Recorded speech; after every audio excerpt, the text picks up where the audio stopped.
direct sur Lilmod. Boker Tov, shalom à toutes, shalom à tous. On est très heureux de se retrouver, comme chaque semaine, avec la paracha avec le Rav Yehuda, le Rav Ben Ishai de la communauté de Emouna Shlema. Aujourd'hui, Yud Zayin Shvat, 1er janvier 2021, et nous allons conclure le Sefer de Bereshit, Parashat Vayechi, et le cours a été dédié par Joël, je vais vous dire exactement pour qui. Vous l'avez, Rav Ben Ishai? Oui, Joël Béressi, à la refoua de Fortuné Messaouda, Bat Simcha. Amen. Bechavod Arav. Toda Rabba Aaron, bienvenue à tous et à toutes qui nous suivent, aussi bien en Israël qu'à l'étranger. Et comme vient de le dire Aaron, il y a une bonne nouvelle. Il y a une bonne nouvelle, on est le Sioum Chumash Bereshit. Et ça doit nous réjouir évidemment de faire un Sioum, que Baruch Hashem, on a commencé à Simchat Torah. C'est important quand même de se rappeler de ce cycle qu'on vient de passer. On a commencé à Simchat Torah, le Chumash de Bereshit. Et voilà qu'aujourd'hui, pour ce Shabbat, le Yud Zayin, aujourd'hui on est le Yud Zayin Betevet, on donc se prépare au Shabbat qui va terminer le Chumash Bereshit. Le Chumash Bereshit est un Chumash très très particulier. Il nous a fait vivre les Avot et les Imaot. Il nous a fait vivre nos ancêtres. Évidemment, ce n'est pas pour rien, c'est pour nous y rattacher. Alors, la paracha de Vayechi, c'est une paracha qu'on a du mal à repérer dans le Sefer Torah. Pourquoi est-ce qu'on a du mal à repérer la paracha de Vayechi dans le Sefer Torah? Parce qu'elle est ce qu'on appelle une paracha stouma. Une paracha stouma, ça veut dire qu'en général, quand on passe d'une paracha à l'autre dans le Sefer Torah, il y a un écart qui permet de voir la paracha qui s'est terminée et de repérer la paracha qui va commencer. Or, il se trouve que la paracha de Vayechi commence à la même ligne que la paracha précédente qui s'est terminée, la paracha de Vaïgash. Alors, c'est intéressant quand même de voir cela, que on passe de la paracha d'une paracha à l'autre sans qu'il y ait aucun intermédiaire. Et cela, Rashi, sur le premier verset de la paracha, va donner deux explications à cela. Ces deux explications sont très importantes et on va peut-être même essayer de comprendre pourquoi en fait ces deux explications de Rashi se complètent l'une à l'autre. Alors, Rashi nous dit, pour quelle raison la paracha de Vayechi est-elle une paracha stouma? Parce qu'il y a à cela une allusion. Je vous lis le Rashi. Voilà, Yohan nous présente maintenant le verset. Vayehi Yaakov be'eretz Mitzrayim 17 shana, Vayehi yemei Yaakov shne chayav sheva shanim ve'arbaim u'me'at shana. Et on a, à mon avis, le titre est une erreur, ce n'est pas Yechezkel, c'est Bereshit. C'est Bereshit, le chapitre même Zayin de Bereshit et le verset Kafret, qui est le premier verset de la paracha. Maintenant, nous allons lire ensemble le Rashi. Le Rashi que vous avez sous les yeux, que Aaron nous a mis sous les yeux. Vayechi Yaakov, lama paracha zostuma. Pourquoi est-ce que cette paracha est-elle fermée? Fermée, comme je vous l'expliquais tout à l'heure, c'est que si ce Shabbat, vous regardez le Sefer Torah, ce qu'on a l'habitude de faire au moment où on l'ouvre et on le présente au public, vous allez vous apercevoir que la paracha de Vayechi commence sur la même ligne que la paracha précédente Vaïgash. Réponse de Rashi, il donne deux réponses. On commence par la première. Les filles, שכיוון שנפטר יעקב אבינו, נסתמו עיניהם וליבם של ישראל מצרת השעבוד שהתחילו לשעבדם. Alors nous dit Rashi, la première raison, c'est pour nous faire allusion au changement radical qui va s'opérer avec le décès de notre ancêtre Yaakov. Dès que Yaakov ferme les yeux, les enfants d'Israël ferment aussi leurs yeux et leur cœur. Quand quelqu'un souffre énormément, il ne voit malheureusement plus la lumière et son cœur n'est plus ouvert. Il n'est plus ouvert aux belles choses, il n'est plus ouvert à l'autre, il n'est plus ouvert même à constater peut-être les bonnes choses qui continuent de lui arriver parce que l'esclavage commence à s'exercer sur nos ancêtres et cet esclavage va les plonger pendant 210 ans dans l'obscurité de l'Égypte. De là, on apprend quelque chose d'important. Quand on est en exil, il y a beaucoup de choses qu'on ne voit pas. Et on a un cœur qui sent les choses autrement. Très souvent, la question se pose, comment se fait-il, toute personne qui a cette expérience-là, comment se fait-il qu'en Israël, on voit les choses autrement que ce qu'on les voit en exil? La réponse est dans ce premier Rashi. Les filles שכיוון שנפטר יעקב אבינו, נסתמו עיניהם וליבם של ישראל. On ne voit plus les mêmes choses et on ne ressent plus les mêmes choses. C'est peut-être la chose la plus grave qui nous est arrivée avec notre départ en exil. La chose la plus grave, c'est qu'on n'a plus eu la capacité de voir les choses telles qu'elles doivent être, de façon objective, vraie, d'être repéré, capable de repérer la main de Dieu, sa providence, toutes les bontés qu'il manifeste envers nous. Et en plus de ça, notre cœur s'endurcit. Parce que s'il était resté aussi sensible que ce que nous avions lorsque nous étions dans notre pays en tant que peuple, on n'aurait pas pu continuer à supporter évidemment les affres de l'exil. Mais Rashi amène un deuxième commentaire. Vous l'avez en bas, Davar Acher. Shebikesh לגלות את הקץ לבניו ונסתם ממנו.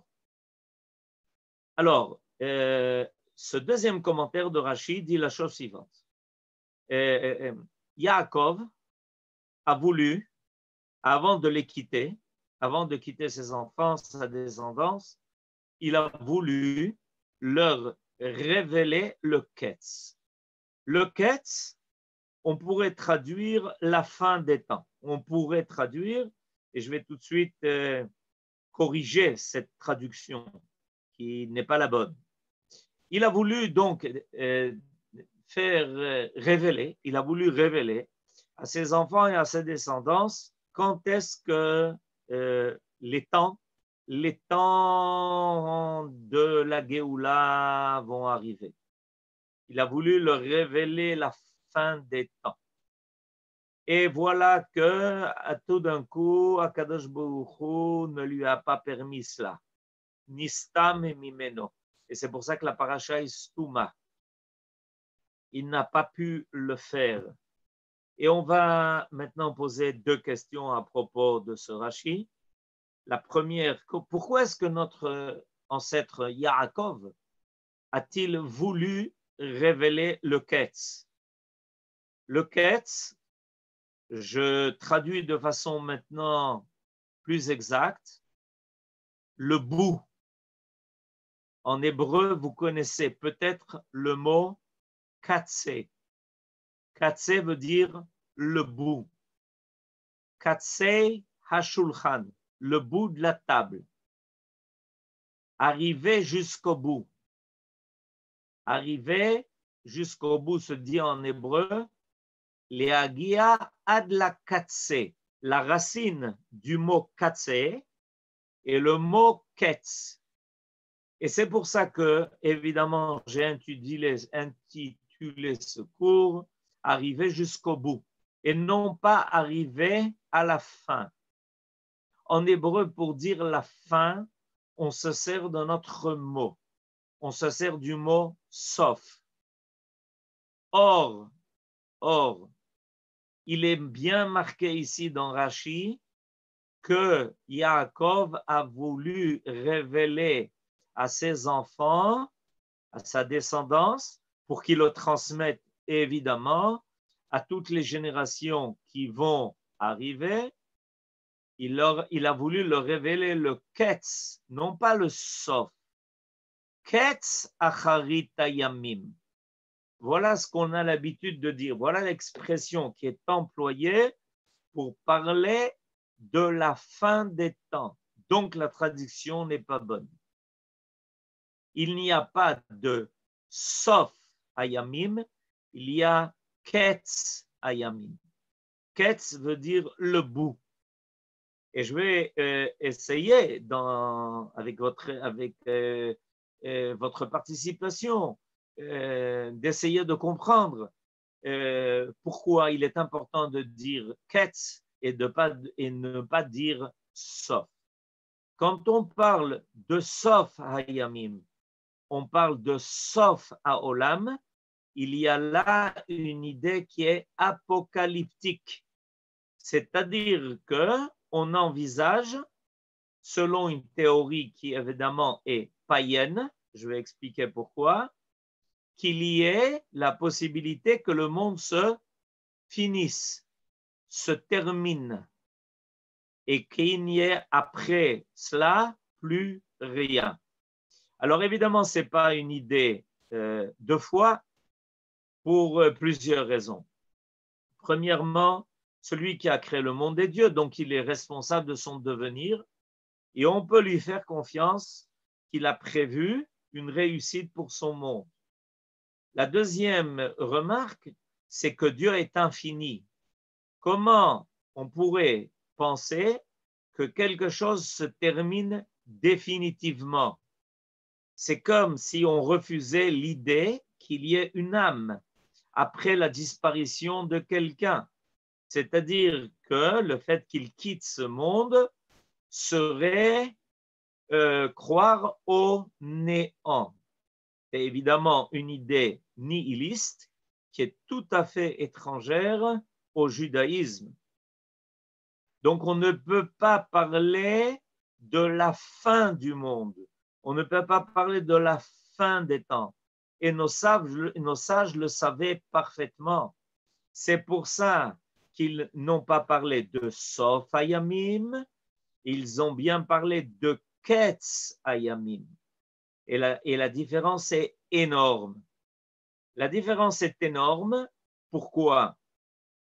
On va essayer de le comprendre par la suite de notre étude. Comment se fait-il que le mot qui est employé est le mot Ketz, qui veut dire le bout? Mais avant ça, Nachon, ou les Ketz avec un tzaddik à la fin, tzaddik Sophie.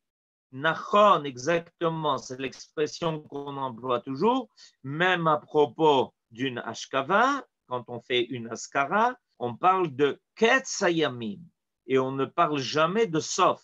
Ça serait ridicule de parler de la fin des jours, de la fin des temps, de la fin du monde, alors qu'on est en train de parler de l'âme qui est vivante, qui se trouve dans le monde qui lui revient.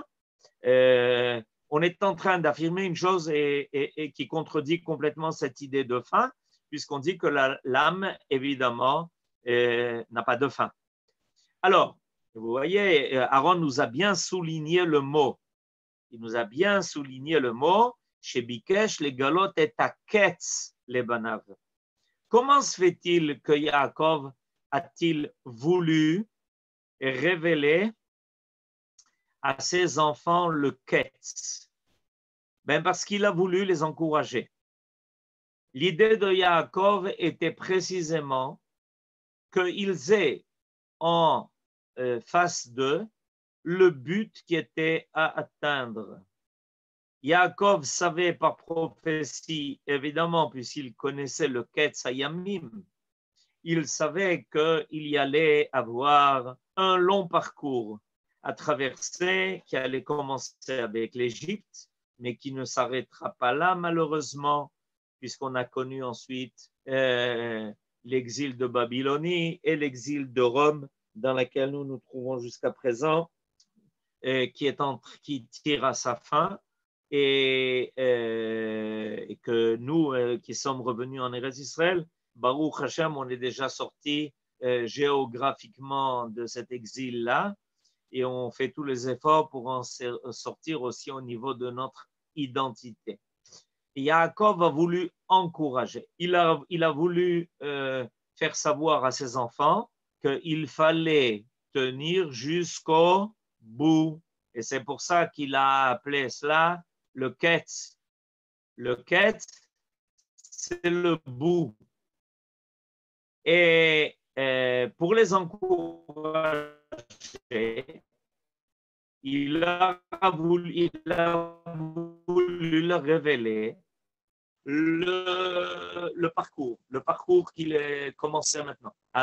Vous allez bientôt peut-être, selon le commentaire de Nachmanide, qui est un des commentaires les plus extraordinaires sur la Torah, le commentaire qu'il a écrit sur le début de notre parasha, Yaakov a senti qu'il avait ce devoir de montrer à atteindre très souvent ce qui décourage l'homme, ce qui l'empêche de tenir le coup, c'est de croire et de penser qu'on ne va nulle part.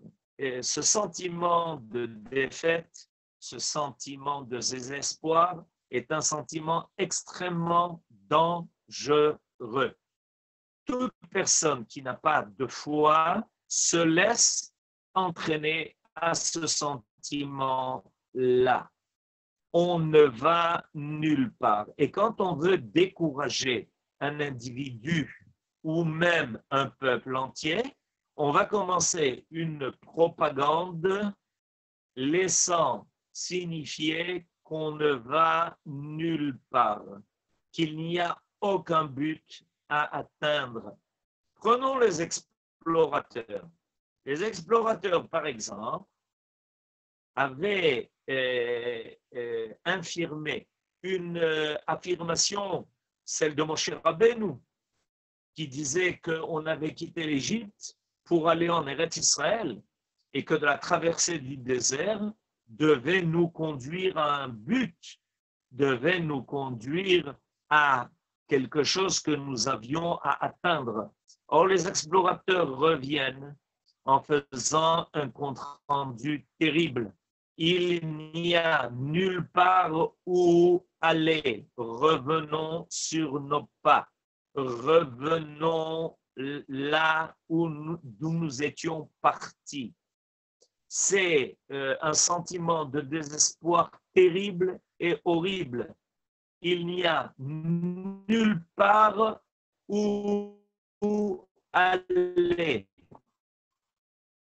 Il n'y a aucun but. Dès que vous entendez des personnes qui s'expriment de cette façon, on ne va nulle tout cela, sachez que là, il y a là une atteinte très grave et très profonde à ce que l'on appelle la émouna. La émouna laisse découvrir qu'il y a un but à atteindre, qu'il y a un katsé, il y a un bout où nous devons arriver. C'est ce que Yaakov a voulu révéler à ses enfants. Comment se fait-il que ça ne lui a pas été permis. Alors, qu'est-ce que nous avons dans notre paracha? C'est pour répondre à cette question-là. Qu'est-ce que nous avons dans cette paracha? Ce que nous avons dans cette paracha, c'est à part le fait que Yaakov exige de son fils Yosef et de tous ses enfants, à part le fait qu'il exige et même fait jurer Yosef de le ramener en Eretz Israël pour y être enterré, ce que Yosef va lui-même d'ailleurs faire par la suite avec tous les enfants d'Israël, leur promettant qu'ils sortiraient d'Égypte. Il leur, en fait, en exigeant de s'engager à le ramener en Eretz Israël et à sortir ses ossements d'Égypte pour le faire arriver sur la terre de ses ancêtres, en fait, Yosef est en train de promettre, il est en train de révéler à tous ceux qui vont être après lui qu'ils vont pouvoir connaître la liberté et qu'ils ne devront surtout pas à ce moment oublier qui? Lui-même. Et évidemment, étant donné que Yosef a été descendu en Égypte malgré lui et contre sa volonté, il est en droit maintenant d'exiger que tout le monde s'engage. C'est un engagement collectif de la part de tous les descendants de Yaakov, de ramener les ossements de Yosef en Eretz Israël. Et à part ça, qu'est-ce qu'on a dans notre paracha? On a les brachot. On a les brachot que Yaakov va donner à chacun de ses enfants, à chacun des shvatim, les shvatim. Quand je dis ce mot-là, évidemment, ça me évoque tout de suite la mémoire du père de Aaron, qui a créé cette chorale qui s'appelait les shvatim. Et il a donné une bracha à chacun des shvatim. Et en fait, dans cette bracha se cache le rôle, le travail que chacun de ces shvatim devra faire. Pour arriver où? Pour arriver au Ketz. Et là, on comprend pourquoi, en fait, le Ketz, finalement, n'a pas été révélé par Yaakov à ses enfants. Parce que Yaakov, en fait, leur dit, en leur donnant la bracha, voilà le rôle que chacun devra remplir. Et en remplissant votre rôle, en assumant votre fonction, vous permettrez au peuple d'Israël d'arriver au Ketz. Alors, je ne dis pas quelle est la date du Ketz, mais je vous dis les moyens d'y parvenir. Les brachot qui sont donnés par Yaakov à ses enfants sont les ponts qui permettent d'arriver au Ketz. En lui révélant que de lui va descendre la royauté de David jusqu'à ce que vienne le Mashiach qui yavo Shilo. Il donne une bracha à Yosef en révélant quel va être son rôle pour la réussite du peuple par la suite, comme il a réussi avec l'Égypte. En fait, donc Yaakov, au lieu de donner la date qui est à atteindre, il a montré les chemins qui étaient à suivre. Il y a deux possibilités pour permettre à quelqu'un d'arriver au but. Soit de lui montrer le but sans lui expliquer comment y parvenir. Et évidemment, ce qui peut arriver et qui malheureusement est arrivé, c'est que l'on s'égare et que l'on se trompe complètement sur les chemins à suivre pour y parvenir. Et c'est ce que Yaakov a pensé. Et ce que Yaakov a pensé, c'est qu'il fallait révéler le quête, c'est-à-dire le bout. Comment on arriverait jusqu'au bout. Mais finalement, Yaakov a préféré donner à ses enfants les chemins à suivre. Et il a donné à chacun des shvatim, il a donné à chacun des tribus, à chacune des tribus et à chacun de ses chefs, il a enseigné ce qu'ils auraient à faire, quel est le rôle que chacun devrait accomplir fidèlement pour y arriver. Qu'est-ce que chacun devrait transporter à travers l'histoire? Comment chacun d'eux sera le vecteur qui permettra d'arriver jusqu'au bout, d'arriver jusqu'au quête. Et si chacun remplit son rôle, si chacun assume sa fonction, si chacun sait exactement ce qu'il a à faire, alors on est sûr de parvenir au quête. Je voudrais compléter cela par un enseignement de Nachmanide, du Ramban, lui aussi sur le premier verset de notre paracha. Alors voilà, Aaron va nous présenter maintenant le Ramban. Rav, Regardez ce que... On vous entend pas très bien. Si vous pouvez peut-être bouger un peu le téléphone ou je sais pas. On n'a pas une bonne connexion. Est-ce qu'on m'entend mieux maintenant? Oui, j'espère que ça va aller mieux. Ok, alors j'essaye maintenant, je continue. Alors maintenant, nous allons voir ensemble le Ramban Nachmanide que Aaron nous a présenté. Vayechi Yaakov beretz Mitzrayim 17 shana. Kvar izkarti ki redet Yaakov leMitzrayim hu galutenu ayom beyad hachaya harevi'it romi haresha'a. J'ai déjà expliqué, nous dit Nachmanide, que la descente de Yaakov en Égypte fait allusion à notre propre exil, dit Nachmanide.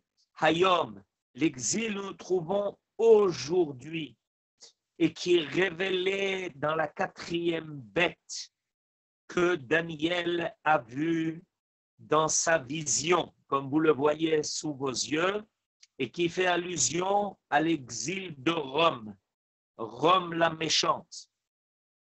Qui bene Yaakov ematzmam savevu ridetam sham bemechirat Yosef.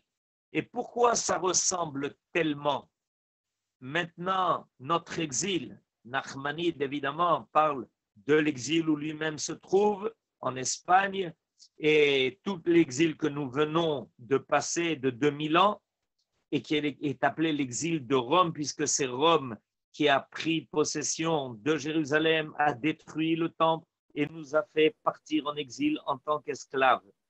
Parce que ça ressemble tellement, nous dit Ramban, parce que les enfants de Yaakov eux-mêmes ont entraîné leur propre exil en vendant Yosef, leur frère. Veyaakov yarad sham mipnei hara'av. Et Yaakov, à la suite de la famine qui s'est déclarée, est descendu lui-même en Égypte en espérant y être sauvé. Vechashav leinatzel im beno bebet oev lo. Et il a pensé que là-bas il trouverait refuge. Où ça? Dans quelqu'un qui semblait l'aimer. Qui Pharaon oev et Yosef. Parce que Yaakov pensait qu'en Égypte, il aurait là-bas un endroit sûr, parce que tout le monde savait que le Pharaon aimait Yosef. Donc il a fait confiance au Pharaon et il s'est réfugié là-bas en pensant que là-bas, il allait avoir tout ce qu'il lui fallait, qu'il serait protégé. Ou que ben lo, Et Yosef était pratiquement considéré comme le fils du pharaon. והיו סבורים לעלות משם ככלות הרעב מארץ כנען. Et Yaakov n'est descendu que provisoirement, pensant que dès que la famine serait terminée, il reviendrait dans le pays de ses ancêtres. Que Moshe Amrou, lagour ba'aretz banu. Nous ne sommes venus en Égypte que provisoirement comme des guérims. Qui en mir'e latson asher la'avadecha. Qui kaved hara'av beretz Kenan. Parce que nous n'avons plus trouvé de pâturage pour nos troupeaux.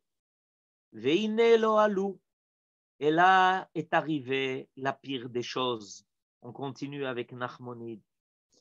Nous dit Nachmanide, et voilà, la pensée de Yaakov ne s'est pas réalisée.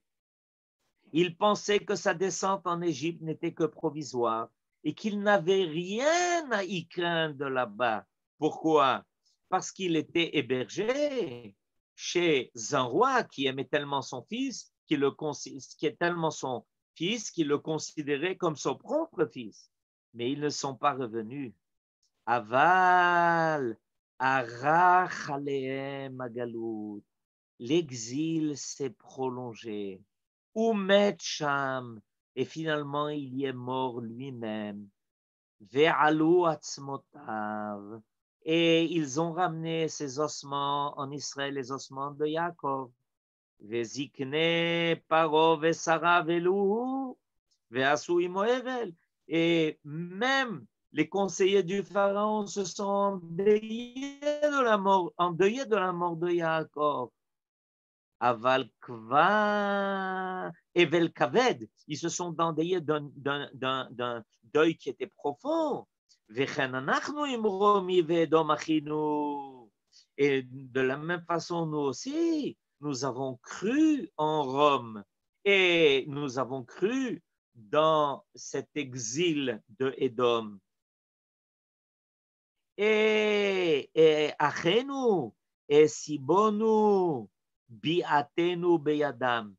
Et ce sont nos propres frères qui ont occasionné notre descente dans cet exil. Qui kartu brit imaromaim. Parce qu'une partie des enfants d'Israël qui se trouvaient en Eretz Israël ont lié alliance avec les Romains et les ont fait venir en Eretz Israël. Ve Agrippas Amelech à Acharon, et le deuxième roi Agrippas, qui était de la descendance des Hashmonaïm, Barach Elehem Lezra, il s'est sauvé là-bas pour réclamer leur aide. Umipnei Araav Nilkedu Anshe Yerushalayim. Et donc, en fait, ce sont des Juifs eux-mêmes qui ont fait amener les Romains en Eretz Israël. Et ils ont fait le siège de Jérusalem. Et dans Jérusalem, il y a eu à cause de ce siège une famine terrible. Vea galut arach aleinu meod. Et la galoute s'est prolongée. Lo noda kitso. Kishar Galouyot, et nous n'avons pas reçu le temps de la fin de cet exil, comme ça a été à propos des autres exils. Ve'anachnu bo kemetim. Et nous trouvons dans cet exil, nous dit le Nachmanide, à propos de cet exil où lui-même se trouve comme des morts. Omrim, yavshu atzmotenu. Nos ossements sont desséchés. Nixarnu lanu. Voilà ce qui a été décrété pour nous et nous n'en sortirons pas. Vaya'alu otanu mikol ha'amim minchal Hashem. Et viendra le temps où on sortira et les peuples eux-mêmes nous y amèneront. Ve'yelahem evel kaved birotam kvodenu. Et quand à la fin des temps, les peuples qui n'auront pas le choix que de nous permettre de revenir sur notre terre, verront notre réussite, ils seront profondément affligés de ça. Ve'anachnu nireh benikmat Hashem, yakimenu ve'nichyeh lefanav. Que tout ça se réalise et que l'on ait le temps et la possibilité de vivre pour voir cela. Il y a ici quelque chose d'extraordinaire, nous dit Nachmanide. Ce qui est extraordinaire, nous dit Nachmanide, c'est que tout ce que nous vivons dans notre paracha est en réalité une allusion à ce que nous allons vivre finalement à la fin de cet exil. À la fin de cet exil, nous aurons le mérite de nous voir revenir en Eretz Israël.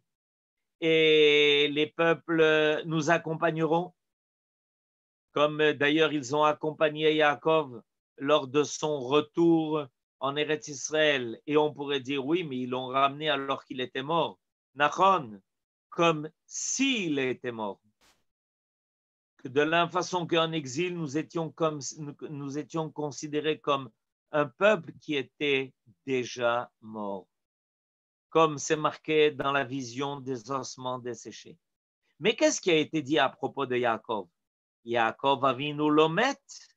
Yaakov Avinu en réalité n'était pas mort, parce que celui qui a une descendance, celui qui finalement voyait comment son peuple allait se multiplier, qui allait sortir d'Égypte, traverser tous les exils pour finalement revenir sur leur terre, il est bien vivant. Et Yaakov Avinu voit son peuple aujourd'hui revenir sur sa terre. Et de la même façon que tous les peuples étaient venus assister au retour de Yaakov en Eretz Canaan, en Eretz Israël, ramené à Hebron à la fin des temps, les peuples tout entiers verront le retour d'Israël sur cette terre, sur la terre de vie, alors qu'ils étaient considérés comme morts déjà. Mais le peuple d'Israël ne meurt jamais. Il s'appelle Am HaNetzach. Alors maintenant, nous allons terminer et nous allons essayer d'expliquer pourquoi tout ça s'appelle Ketz. Quelle est la différence entre la fin et le bout? Le mot Ketz veut dire le bout, alors que la fin, c'est Sof. Alors, l'explication, elle est très importante. Imaginez-vous qu'on aille sur un chemin qui se trouve à un endroit très élevé. Et on marche et on marche et on marche. Et à un moment donné, on voit que ça s'arrête.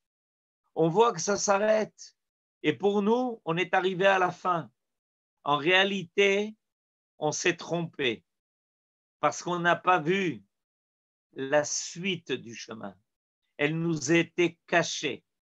Et c'est pour ça que ça s'appelle le bout et ça ne s'appelle pas la fin. La fin laisserait entendre qu'il y a une fin à ce monde, qu'il y a une fin à l'histoire, qu'il y a une fin à l'humanité, qu'il y a une fin à l'histoire du peuple d'Israël qui doit amener le monde à sa réussite. Il n'y a pas de fin, il y a à arriver au bout. Et une fois qu'on arrivera au bout, tout d'un coup, on découvrira qu'il y a un chemin qui nous mène à quelque chose d'encore plus grand, encore plus vrai, encore plus extraordinaire. Et c'est pour ça que ça s'appelle Ketz, le bout. On est en train de faire un bout de chemin et on n'est pas en train de finir le chemin. Il n'y a pas de Sof. Et c'est pour ça que les Mekoubalim désignent Dieu par une appellation très particulière. Ils appellent Dieu En Sof. Il n'y a pas de fin.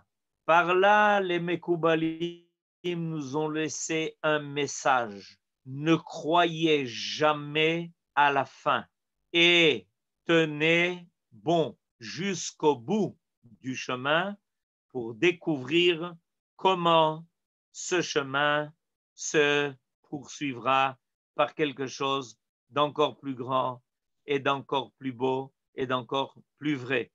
Shabbat Shalom à tous et à toutes et à bientôt.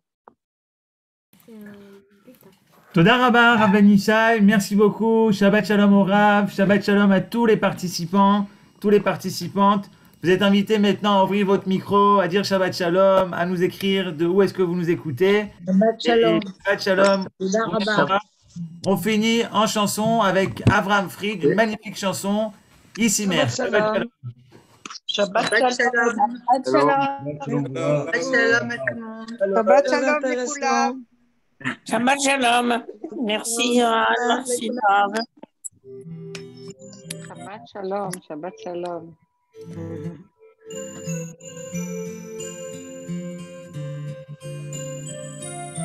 Shalom. Merci beaucoup, Rav. Merci. Et Yoav. Toda Rabba. Shalom, Yohan. Merci beaucoup, Toda Rabba. Shalom, shalom.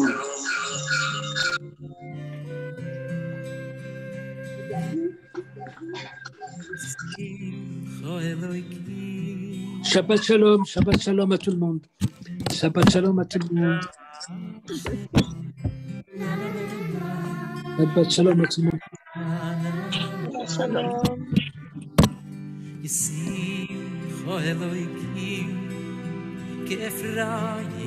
Shabbat shalom. Shabbat Shalom, Fabien.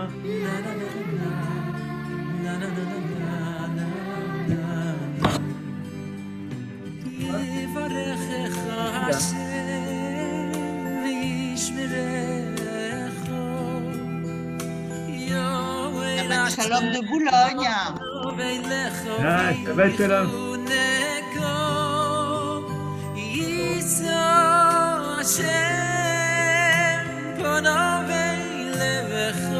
Shabbat shalom, Myriam.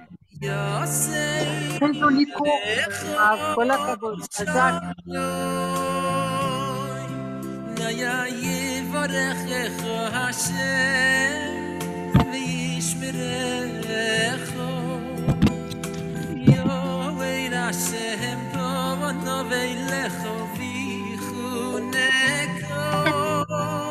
Beaucoup Nediva.